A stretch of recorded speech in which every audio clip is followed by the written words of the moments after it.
Sexual favour ছাড়া আর তার কোনো নিড নেই, সেটা যদি আপনি না দেন তিনি আপনার ব্যাপারে ইন্টারেস্টেড নন, তিনি আপনার সঙ্গে কথা বলতে ইন্টারেস্টেড নন। এটা আমাকে নিজে বলা হয়েছে আজকে 3 কোটি টাকা চাওয়ার কথা। আজকে আমি নিজে শিকার আজকে যে এই সেক্সুয়াল ভায়োলেন্সের।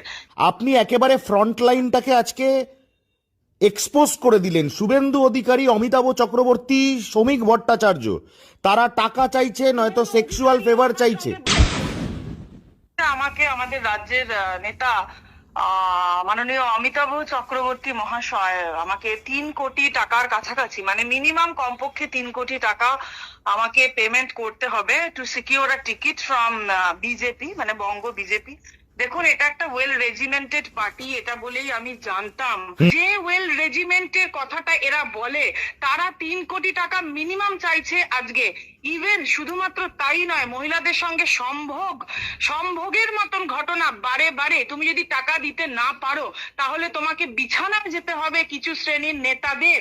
এবং আমি তো একজন আইনজীবী, আইনের ছাত্রী হিসাবে কোনো মহিলার নাম আমি আইনত যেহেতু বলতে পারি না, আইনত একটা লিগাল বার থেকেই যায়, না হলে আমি ডেফিনেটলি সেটা আপনার সঙ্গে শেয়ার করতাম। আমাদের সিপিএম থেকে আসা কিছু কর্মী, মানে মহিলা আর কি, তারা বিবাহিতা, 7 থেকে 8 মাস খুব বড়জোর তারা এই দলে এসছেন। তারা কিন্তু অর্গানাইজেশনের বড় বড় পোস্ট নিয়ে বসে আছেন এবং তারা মাননীয় রাজ্য সভাপতি মহাশয়ের সঙ্গে গভীর সম্পর্ক রাখছেন। আমাদের মাইনরিটি কিছু নেতৃত্বরা, মানে জানেন আপনি, রেবেকা থেকে শুরু করে অনেক বাসার কাজে অনেকে আছে যারা আজকে এই সরকারের দ্বারা, করাপ্টেড সরকারের দ্বারা তারা মানে সাফার্ড। তারা যখন ফোন করছেন মাননীয় রাজ্য সভাপতিকে, তখন বারবার দাবি করছেন, আমাদের কাছে এসে তারা জানান যে আমাদের ফোন ধরছেন একজন মহিলা। আমরা আমাদের রাজ্য সভাপতিকে রাত 12টা হোক, 1টা হোক, সকাল 10টা হোক, যখন ইচ্ছা আমরা যখন ফোন করতে পারি, একজন ফোন রিসিভ করছেন একজন মহিলা। এবং সেই ক্ষেত্রে দাঁড়িয়ে যার নামে ড্রাগ এবং কোকেন কেসের মতন ঘটনা, শুধুমাত্র আমরা আইনে জানি, এভিডেন্সের অভাবে অনেক সময় অ্যাকিউজ ছাড়া পেয়ে যায়। এটা আমি একজন ক্রিমিনাল লয়ার হিসেবে খুব ভালোভাবে জানি। এবং তারা বহু বছরের পর বছর জেল খেটে এসছেন। তারা কিভাবে শুধুমাত্রই বিশেষ সম্পর্ক রাখার জন্য নেতৃত্ব বর্গের সঙ্গে তারা কিভাবে তাদের টিকিটটাকে সিকিউর করছেন, গাড়ি থেকে নেমে তারা ফুল মালা নিচ্ছেন শুধুমাত্রই কিন্তু আজকে মানুষের হয়ে কাজ করার জন্য নয়। কিন্তু আজকে যারা কংগ্রেস থেকে আসছেন, এই ভারতীয় জনতা পার্টিতে 2 দিন হলো কংগ্রেস থেকে এলেন, সিপিএম থেকে এলেন, যাদের তৃণমূল থেকে এলেন, যাদের কোনো ওয়েল রেজিমেন্টেশনের ব্যাপারই থাকছে না, তারা কিভাবে আজকে দাঁড়িয়ে সিকিউর করছেন টিকিট, কর্মীদের রক্তের উপর দাঁড়িয়ে লাশ বানিয়েছেন যে শুভেন্দু অধিকারী মহাশয়। আজকে কি বড় বড় আপনি বলুন, আজকে সেই শুভেন্দু অধিকারী আজকে আমাদের এলওপি কেন, নারদা কেসে তাকে টাকা নিতে দেখা গেল বলে আজকে হিন্দুত্বের নামে হিন্দুত্বের বলি করে। সংযুক্তা, আপনি শুভেন্দু অধিকারীর কথা বললেন, তাহলে কি আপনি একবার মানিকচকে কিভাবে টিকিট দেওয়া হয়েছে এই বিষয় নিয়ে আলোকপাত করবেন? অবশ্যই। মানিকচকে গৌরচন্দ্র মন্ডল যে 2021 সালে 4 দিনের মধ্যে এসছে দলে, আই রিপিট 4 থেকে 5 দিনের মধ্যে এসছে, তৃণমূল থেকে বিজেপিতে এসছে শুভেন্দু অধিকারীর হাত ধরে। ওই শুভেন্দু অধিকারীর সঙ্গেই ছায়াসঙ্গী, শুভেন্দু অধিকারী যেদিন ঢোকে বিজেপি থেকে তৃণমূল থেকে বিজেপিতে পাল্টি খায় শুধুমাত্র ইনভেস্টিগেটিং এজেন্সির থেকে বেনিফিট নেওয়ার জন্য এবং নিজের জেল যাত্রা থেকে বাঁচার জন্য। কারণ আমরা জানি আজকে মাননীয় জ্যোতিপ্রিয় বাবুর সঙ্গে যদি আজকে মানে এই অ্যালিগেশন থাকে, তার 10 গুণ অ্যালিগেশন থেকেছে আমাদের মাননীয় শুভেন্দু অধিকারী বিরুদ্ধে। তাহলে সেই শুভেন্দু অধিকারী মহাশয় তো আজকে জেল যাত্রা নিশ্চিত। যেহেতু তার জেল যাত্রা সুনিশ্চিত, সেটা থেকে বাঁচার জন্য তিনি প্রচুর তার অনুগামী নিয়ে আজকে ভারতীয় জনতা পার্টিতে আসেন এবং পার্টিটাকে নিজের বাপত্তি সম্পত্তি মনে করে দখল করেন। সেই গৌরচন্দ্র মন্ডল আজকে 49 নম্বর সাংবিধানিক এলাকা মানিকচক দক্ষিণ মালদা থেকে আবারও টিকিট সিকিউর করেন। আজকে টিকিট ডিক্লেয়ার হওয়ার 6 মাস আগে থেকে তিনি অ্যাড দিচ্ছেন, আপনি দেখবেন বিভিন্ন জায়গায় তিনি কনফার্ম করতেন শুভেন্দু অধিকারী আমার বাপ, উনি লিখছেন শুভেন্দু অধিকারী আমার বাপ, তাই আমি এখান থেকে টিকিট পাচ্ছি। সংযুক্তা, এই প্রার্থী কি টাকা তুলতেন শুভেন্দুর জন্য?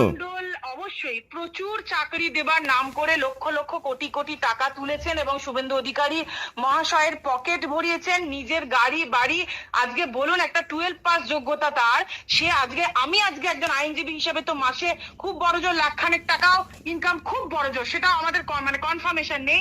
সে কিভাবে আজকে কয়েক কোটি টাকার মালিক, আজকে একটা লোক 10 থেকে 15 কোটি টাকার মালিক, 12 ক্লাস পাস করে। আমি আজকে লতে মাস্টার ডিগ্রি করেছি, আমার সার্টিফিকেট দেখলেও বুঝতে পারবেন সবতেই 80% উপরে আমার নম্বর, মানে মাস্টার ডিগ্রি ল এবং বেথুন কলেজের স্কুল থেকে আমার পড়াশোনা।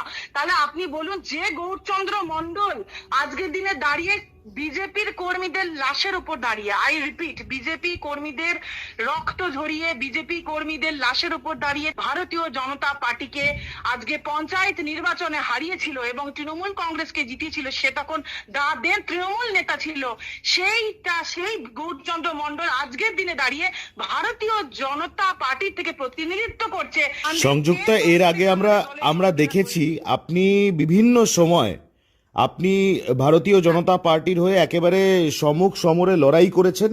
আপনি বিভিন্ন সময় আপনার করা বিভিন্ন এফআইআরে বিভিন্ন গ্রেপ্তার হওয়া, আপনি আইনি লড়াই প্রচুর লড়েছেন ভারতীয় জনতা পার্টির তরফে, সেগুলো নিয়ে বড় বড় খবরও হয়েছে সারা দেশের মিডিয়ায়। আমি বলছি সেই ভারতীয় জনতা পার্টির লয়ালিস্ট সংযুক্তা সামন্ত অ্যাডভোকেট, তিনি আজকের দিনে সরাসরি যে কথাগুলো বললেন, আমি 1, 2, 3 করে আরেকবার ধরিয়ে দিই। একটা বড় কথা আপনি বললেন, আপনার কাছ থেকে অমিতাভ চক্রবর্তী 3 কোটি টাকার বেশি চেয়েছে টিকিট দেওয়ার জন্য। একদম একদম। আপনি বললেন শ্রমিক ভট্টাচার্যের কথা, রাজ্য সভাপতি বললেন, অর্থাৎ শ্রমিক ভট্টাচার্যকে ফোন করলে দিবারাত্র পরিচিত অপরিচিত মহিলারা সেই ফোন ধরছেন এবং শ্রমিক ভট্টাচার্য শুধুমাত্র এরকম ফিজিক্যাল বা আমি টার্মটা ব্যবহারই করছি সেক্সুয়াল ফেভার্সের বিনিময়ে একদম প্রেফার করছেন। আমাদের মতন অনেক নারী কর্মীরা আছেন, আমি আবারও লিগ্যাল বার বলে আমি তাদের অবশ্যই আপনার বলার দরকার নেই নাম। এরকম প্রচুর মহিলা আছে আমাদের কেএনএসডি তে, যারা নেতৃত্ব দিয়ে তারা দিল্লিতে আসতে পর্যন্ত তৈরি। 50 কেন 100টার উপরে মহিলা। আমাদের মাননীয় প্রেসিডেন্ট নিতিন নবীনজি, আমাদের যিনি সর্বভারতীয় প্রেসিডেন্ট, তারা আমাকে বলেছেন যে সংযুক্তা তুমি কথা বলো, নিতিন নবীনজি যদি রাজি থাকেন আমরা সামনাসামনি এসে নিজেদের নাম পরিচয় ডিসক্লোজ করে আমরা ফিজিক্যালি আসবো, এখানে দিল্লিতে এসে আমরা বলবো। এর আগেও বারবার এই ধরনের অভিযোগ উঠেছে সংযুক্তা, এর আগেও বারবার আমার চ্যানেলেও একাধিকবার এই নিয়ে এক্সপোজ হয়েছে। আপনি আজকে সেই এক্সপোজে অধিকারীর জন্য এই দলটা করি না। প্রথম কথা, আমরা কোন নেতৃত্বের সঙ্গে আমরা রাজ্য সভাপতির বিছানায় যাব বলে ভারতীয় জনতা পার্টিটা করিনি। আজকে রাস্তায় বসে আমরা আন্দোলন করেছি দিনের পর দিন। আপনি দেখতে পারবেন যেখানে 100টা পুরুষ সেখানে একটা মহিলা, একা সংযুক্তা সামন্ত, কোনো মহিলা নেই সেইখানে। রাত 12টা একটা। আজকে মাথার ঘাম পায়ে ফেলে শিক্ষা অর্জন করেছি, রাজনীতি করেছি। আজকে নিজের রক্ত এবং ঘাম দুটোকেই নিঃসরণ করে রাজনীতি করেছি, কারো শয্যা সঙ্গিনী হওয়ার জন্য নয় বা কাউকে সেক্সুয়াল ফেভারের বিনিময়ে টিকিট পাওয়ার জন্য নয়। হিন্দুত্বের হয়ে কাজ করা মানে মাথা উঁচু করে বাঁচা। যেই মুহূর্তে আমি আমার নিজের আদর্শ ধর্মের সঙ্গে কম্প্রোমাইজ করি, সেই মুহূর্তে আমি হিন্দুত্বকে অপমান করি। তাই আমি একজন হিন্দু নারী হিসাবে হিন্দুত্বকে অপমান করেছে। যারা হিন্দু নারীদের বিছানায় তুলতে চেয়েছে তারা হিন্দুত্বকে অপমান করেছে। যারা হিন্দু নারীদের টাকার মাধ্যমে তাদেরকে সম্ভব করার চেষ্টা করেছে যে অন্তত তুমি বিছানাতে এসো, তবে তোমায় কিছু পোস্ট দেওয়া হবে, কিছু জায়গা তোমার থাকবে, না হলে তোমার কেরিয়ার শেষ করে দেব, তারা ডাইরেক্ট হিন্দুত্বকে অপমান করেছে। যারা নারীদের সম্ভোগের বস্তু মনে করে, যারা মনে করে নারী মানে কোনো বস্তু, পণ্য, নারী মানে মা নয়, তাদের কাছে বোন নয়, সেই ভারতীয় জনতা পার্টির যারা আজ্ঞা বাহক, এদেরকে সত্তর বদলানো দরকার। এই যে নেতৃত্ব কেন বদলাচ্ছে না, আমার তো প্রশ্ন এখানে। আপনি একেবারে ফ্রন্ট লাইনটাকে আজকে এক্সপোজ করে দিলেন। শুভেন্দু অধিকারী, অমিতাভ চক্রবর্তী, শ্রমিক ভট্টাচার্য, তারা টাকা চাইছে, নয়তো সেক্সুয়াল ফেভার চাইছে।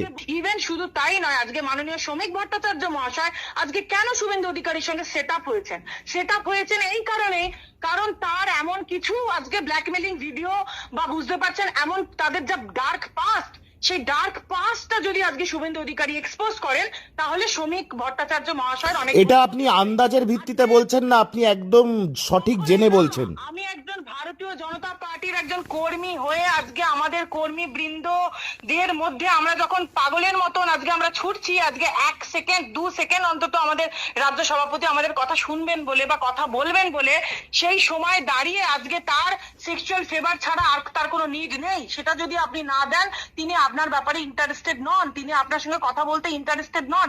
এটা আমাকে নিজে বলা হয়েছে আজকে 3 কোটি টাকা চাওয়ার কথা। আজকে আমি নিজে শিকার আজকে যে এই সেক্সুয়াল ভায়োলেন্সের। আপনি যদি নির্ভীক উত্তরে, যারা আপনাকে সরাসরি শুনছেন তাদের জ্ঞাতার্থে আপনি যদি একটুখানি প্যারাফ্রেজ করেন, আরো একবার একটু বলেন যে এই টাকা চাওয়া এবং তার পরবর্তীতে সেক্সুয়াল ফেভার আপনার থেকে চাওয়া, কি হয়েছিল ঘটনাটা এবং কিভাবে কি বলা হয়েছিল আপনাকে? দেখুন, অমিতাভ চক্রবর্তী মহাশয় আপনারা জানেন তিনি সাংগঠনিক পোস্টে রয়েছেন। তিনি এরকম শুধু আমার থেকে নয়, এরকম প্রচুর কর্মী আজকে এসে বলবেন, যদি তাদের সেই সাহস থাকে, যে টাকা কিন্তু চাওয়া হয়েছে। কতটা চাওয়া হয়েছে? খুব কম সিট, হারা সিটের জন্য হয়তো শুনেছি 20-25 লাখ টাকাতেও এরকম বিক্রি হয়েছে। আপনি শুধু আপনার ঘটনাটা বলুন, আমি জানতে চাইছি আপনার সঙ্গে কি হয়েছে। 3 কোটি টাকা আমাকে এটাই বলা হয়েছে যে তোমার তো জমিদার ফ্যামিলির মেয়ে, আমি জানি না তারা আমার ফ্যামিলির ব্যাপারে কি করে ওয়াকিবহল হয়েছেন বা জেনেছেন, তোমার জন্য এই টাকাটা এমন কিছু বড় ব্যাপার না, এটা পার্টি ফান্ডে থাকবে। এটা যদি তুমি আজকে আমাদেরকে দাও তাহলে সেটা পার্টি ফান্ডে থাকবে, তো সেই অনুযায়ী তোমার সেখান থেকে টিকিটটা হয়ে যাবে। এবার আমি যখন পরবর্তীকালেও এটা আমি টাকা দেওয়ার প্রথমত চেষ্টা করিনি, আমি কোনো টাকা দেওয়ারই চেষ্টা করি না। আমি সংবিধানের ছাত্র, আমি টাকা দিয়ে টিকিট কিনবো কেন? আমি 1 পয়সা কাউকে দিইনি। একদম। আমি এটাই বলি যে স্যার আমার পক্ষে এটা সম্ভব নয়। এখন দেখুন, আমার তো এই টাকা রোজগার নয়, বাবাকে আমাকে তাহলে চাইতে হবে। আমার বাবা যদি আমাকে সেভাবে কোনো জায়গায় সাহায্য না করেন, টাকা তো আমার বাবার টাকা, আমার তো নিজস্ব কোনো অর্থনৈতিক সেরকম জায়গা নেই, আমি কি করে করব? তো ঠিক আছে, পরে এসো, আমি পরে কথা বলছি। আর আমি এই ব্যাপারে যা বলার বলে দিয়েছি। এটা অমিতাভ আপনাকে বলছে? এটা অমিতাভ আপনাকে বলছে? অমিতাভ বাবু, আচ্ছা। অমিতাভ বাবু একদম। তারপরে সেটা সেক্সুয়াল ফেভারে গেল কি করে? শ্রমিক ভট্টাচার্যের সেক্সুয়াল ফেভারটা এলো কি করে? দেখুন, আজকে ওনার যে এই যে ওনার দিল্লিতে ওনার যে এমপি হাউস, সেখানে কিন্তু আমি আমার দলবল নিয়ে আমি কখনোই, কারণ এটুকু আমার মানে আপনি শ্রমিকের এমপি বাংলোর কথা বলছেন? এমপি বাংলোয় একদম তাই। আমি এবং আমার যারা দলবল, মানে আমাদের সাঙ্গপাঙ্গ, আমাদের ভারতীয় জনতা পার্টিরই সাঙ্গপাঙ্গ, আমি তাদের নাম ডিসক্লোজ করছি না, আমরা সবাই মিলে তাকে 4 মাস আগে আমরা গিয়েছিলাম, মানে ওনাকে যেহেতু পাওয়া যায় না, আমরা ধরতে গিয়েছিলাম, অকপট বলতে পারেন। এবং তাকে গিয়ে আমরা জানি সাংগঠনিক ব্যাপারে যে এই অদক্ষতাগুলো রয়েছে, এই ত্রুটিগুলো রয়েছে, শুভেন্দু অধিকারী বাবু যেভাবে টিকিট বিক্রি করছেন এবং তিনি যে ভারতীয় জনতা পার্টিটাকে পুরোপুরি ভাবে শেষ করে দিচ্ছেন। এটা কতদিন আগে আজ থেকে? শিক্ষিত লোক, এটা ধরুন নভেম্বর মাসের কথা বলছি। নভেম্বর মাস, আচ্ছা। তারপর কি হলো? হ্যাঁ, তারপর আমরা সবাই মিলে গিয়ে ধরি ওনাকে, দাদাকে, এবং উনি প্রথমে ইন্টারেস্টেড ছিলেন, কারণ মানে ব্যাপারটা জানার সম্বন্ধে। তারপর থেকেই হঠাৎ করে এই যে ডিসেম্বরের পর থেকে তিনি সেক্সুয়ালি বিভিন্ন মহিলাদের, মানে যখনই কথা বলতে যাওয়া হয় যে ঠিক আছে বাড়িতে এসো, মানে এই ধরনের কথা। বাড়িতে অর্থাৎ কি সল্টলেকের বাড়ির কথা বলছেন? হ্যাঁ, আমি ওনার বাড়িতে, সল্টলেকের বাড়ির কথাই বলছেন। আমি ওনার বাড়িতে দাদা কোনোদিন যাইনি, আচ্ছা। সল্টলেক বাড়ি আমি চিনিও না।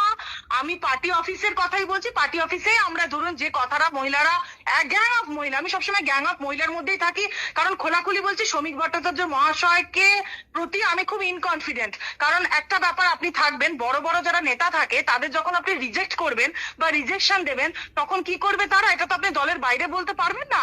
তখন তারা আপনার কেরিয়ারটাকে হেকেল করে দেবে, মানে সেই জায়গাটা তারা রিভেঞ্জ নেবে যে আচ্ছা তুমি আমাকে রিজেক্ট করলে, তুমি এত বড়, মানে এটা একটা বড় নেতাদের এই ব্যাপারটা, প্রচলনটা, এটা কেন বঙ্গ বিজেপিতে তৈরি হয়েছে আমি জানি না।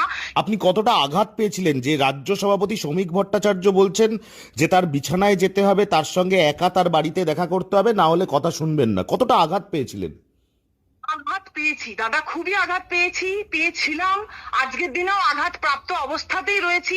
আমরা ভারতীয় জনতা পার্টির লয়ালিস্ট কর্মীরা আজকের দিনে দাঁড়িয়েও, আমার মতন লক্ষ লক্ষ কর্মী আছে যারা আজকে পার্টি অফিসে তালা ঝুলিয়ে দিচ্ছে, যারা আজকে তাদের অভিযোগটা জানাচ্ছে, হাউ হাউ করে কাঁদছে, পায়ে ধরছে।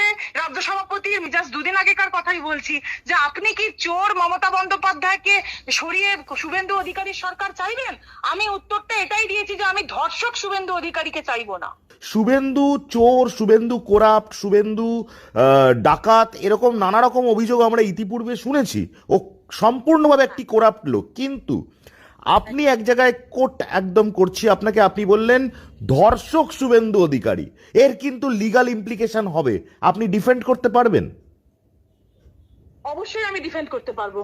আমি একজন আইনজীবী, যারা দিনে দিনে এটা জানেন যে দলের মেয়েরা ধর্ষিত হয়, দলের মেয়েদেরকে বিছানায় টেনে টেনে নিয়ে যাওয়া হয়, তাকে আমি ধর্ষক অবশ্যই বলবো, এবং আমি আগামী দিনেও তাকে আমি ধর্ষক বলে যাব। পার্টির মেয়েরা যখন আজকে নির্যাতিত হয়, অত্যাচারিত হয়, তখন যে মানুষটা চুপ করে থাকে, অবশ্যই সে চুপ করে থাকবে। সে তো পরিবারতন্ত্রে বিশ্বাস করে, সে তো তার পরিবারকে 3টে টিকিট পাইয়েছে, সে আজকে পার্টিটাকে নিজের বাপের সম্পত্তি মনে করেছে। সেই শুভেন্দু অধিকারীকে ভয়ের কোনো জায়গা নেই।